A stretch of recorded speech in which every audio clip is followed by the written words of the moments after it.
Hello,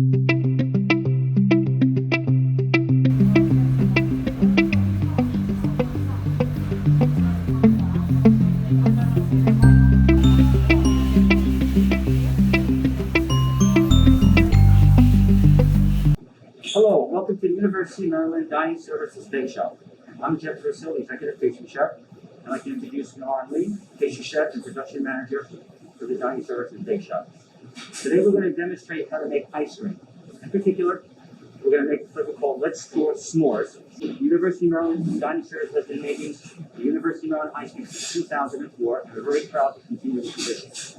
So let's get started. To make the ice cream s'mores, it's 4 components.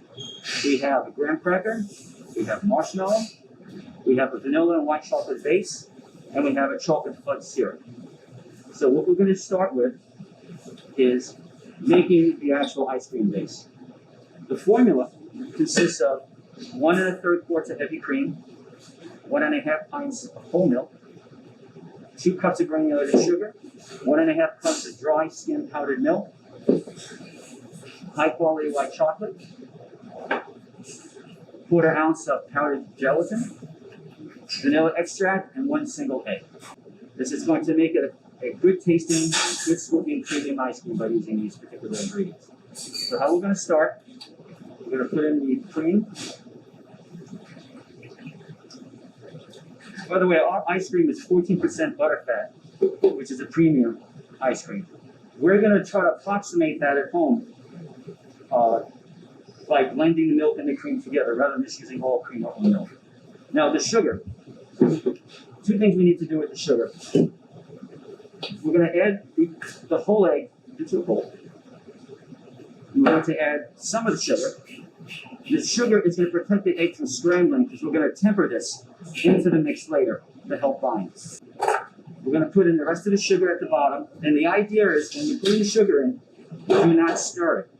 You want the heat to melt the sugar slowly, then in turn it will heat the cream slowly.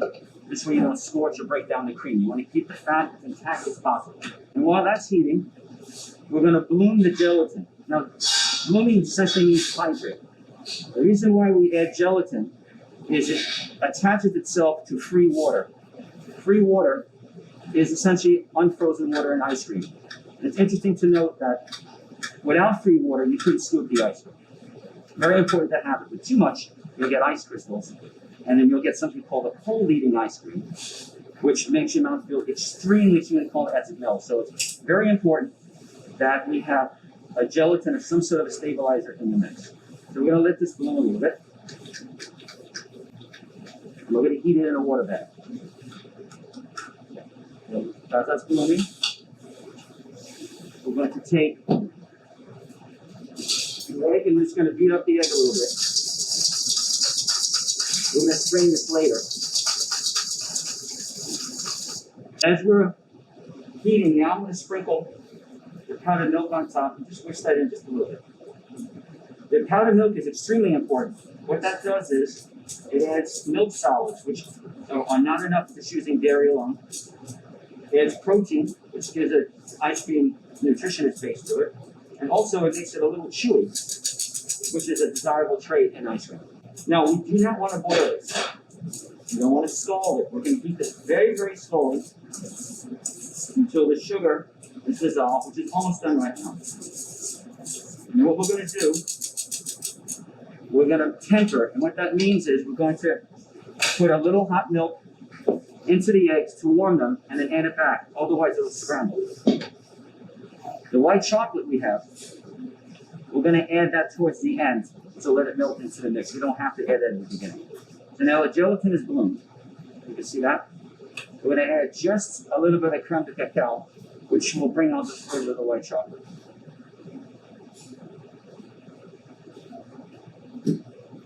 Now we're going to let that heat. Now we're essentially going to pasteurize this ice cream mix. We're going to try to get it up to 170. We're going to hold that for about 45 seconds. Now the purpose of the egg in the mix. Egg does a few things. One is it helps whipping ability, and that's important. By allowing the mix to whip well, it helps the resistance to melting. You ever had an inexpensive ice cream that melts quickly? stabilizes and the balance is just not right. This is going to help that. It will give really no flavor. It's really what it can do to help the mix. The other thing is it allows for the fat and the water to become more miscible, which allows it to combine better and again reduce ice cream. Now, when you make ice cream mix, you don't want to make it the same day. You want to age it. Aging is important. Again, aging helps get air cells inside to help with overrun. Overrun is the air which gets in the mix, and that again makes the texture nice. If you don't have enough overrun, you'll have a milk ice cream essentially. So we're going to take the warm milk and we're going to temper by putting a little warm milk into the air. Just going to whisk that in. And now I'm going to add that to the mix. The sugar is now totally dissolved. And we're going to cook this slowly just for a little bit longer to reach temperature. Now, just to talk briefly about ice cream machines. You don't have to buy an expensive ice cream machine. An inexpensive one will do just fine. We'll show you one shortly that has just a canister and some ice that has a little salt in it. So now I'm going to pour this through.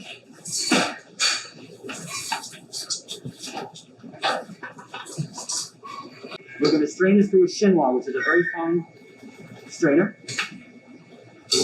And we're going to chill this down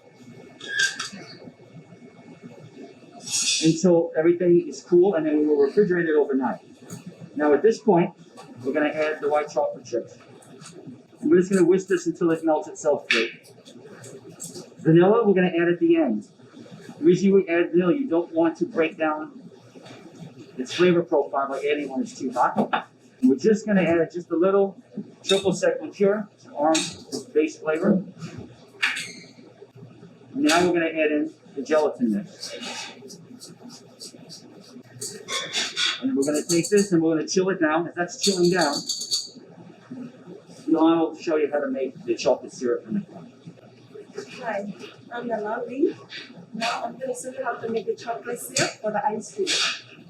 For the chocolate syrup, I have 1 cup of water, half cup of sugar, half cup of corn syrup,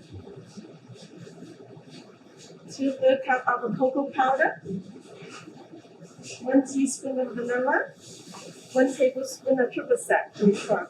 That's optional. Now I'm going to put the water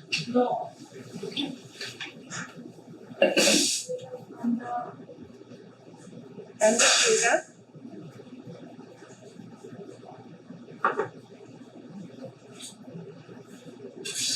Bring it to a boil.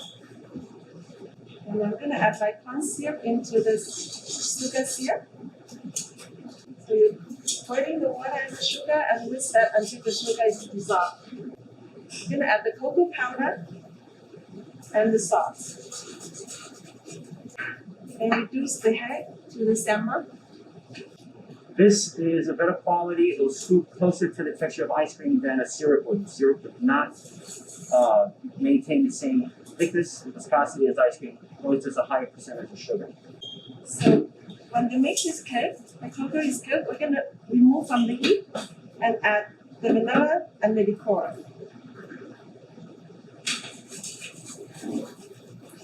And allow this mix to cool.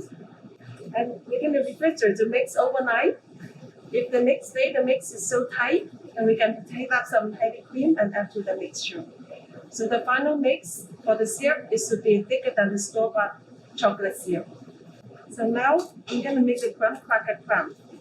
Graham cracker crumb, first we lightly toast the graham cracker crumb.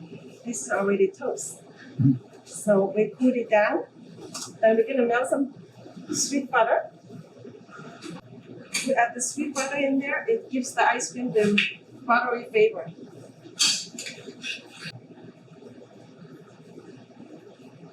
After we mix that, we're going to sit it on the side. Do not need to add any sugar. Because the sugar, it will increase the sweetness in the ice cream, so harder to freeze. This is how it looks like.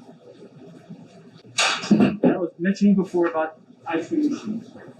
This is as simple as you can get. It's just a cold canister. We have chopped shaved ice. We've salted it just a little bit. And then it gets a beater that goes down the center with the machine. It's very simple. One issue about this, you do want to chill this at least 24 hours before you do. Don't try to shortcut it. You really need that material to be very, very cold inside. So, to make the s'mores, this is how we do it. It's layered. So we have the crumbs, the chocolate syrup we made, the mini marshmallows, and it's all layered in. And you want to you don't want to mix it in the machine. You want to layer it. So when you scoop, you get a little bit of everything. It's very hard to add the inclusions in a small machine now. So essentially, we're going to mix this. This is the soft ice cream after it's been chilled. You can see it's almost the texture of yogurt, and that's what you want to have. We have marshmallow. We have the magical chocolate syrup already done and cold. We're going to run this, and I'll show you the density of the syrup.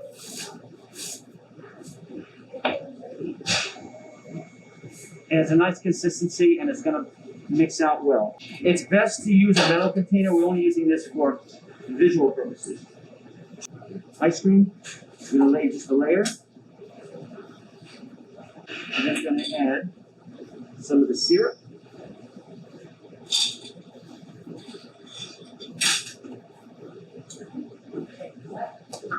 The amount you add is totally up to you, but you do want to have some of the ice cream exposed. Otherwise, you won't get the scoop. It's just going to be a kind of runny mess. The crumbs. The reason we use crumbs rather than broken crackers will get soggy. This way, by toasting and adding the butter, it will maintain its texture and still have a cookie flavor and a cookie crunch to it. Allow it to chill at least 24 hours to harden. All right, so I'm just going to tap it. I don't want to knock the air out of it. You want air bubbles, the overrun. You don't want to deflate this too much, or the texture will be kind of grainy, and it won't be very pleasurable to eat. You could adapt this by, when you make the chocolate syrup, by adding some fresh ground coffee. That coffee is the grinds, not the coffee itself. And let it infuse overnight, and then strain it. And it'll give a really nice mocha flavor to the mix. If you wish to adapt that, that's a good way to do it. The crumbs as well, if you want to infuse some cinnamon, some spices, some ginger, if you want to give it a holiday flavor, also works very nicely. These are merely just chocolate shells. We use the muffin cup. You lined it with some foil, put some melted chocolate in it, turn it upside down, let it set out. So we made like little turtle shells. I made a little more high-end look. And then we would do here at one of our catering events. Now, scooping ice cream. There's actually a science that's spent on understanding how to actually scoop. Ice cream will deflate itself if you come across. The idea when you scoop ice cream is to come around clockwise and counterclockwise.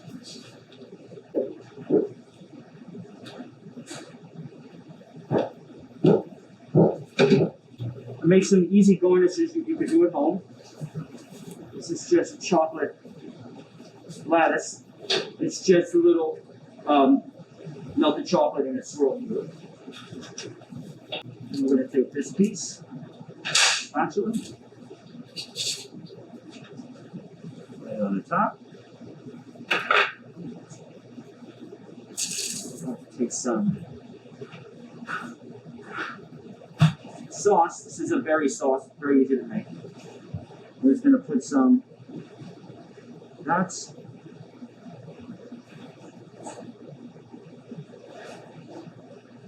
For this, the simpler one with the shells, these are brownie pops, very simple to make. We use a box mix stick, just coat it in some coated chocolate. Very simple. Ice cream to make at home. It costs a lot, but it takes a lot of time. You get a nice presentation, and it tastes very, very nice. I hope you learned something today. Thank you for visiting. Take care.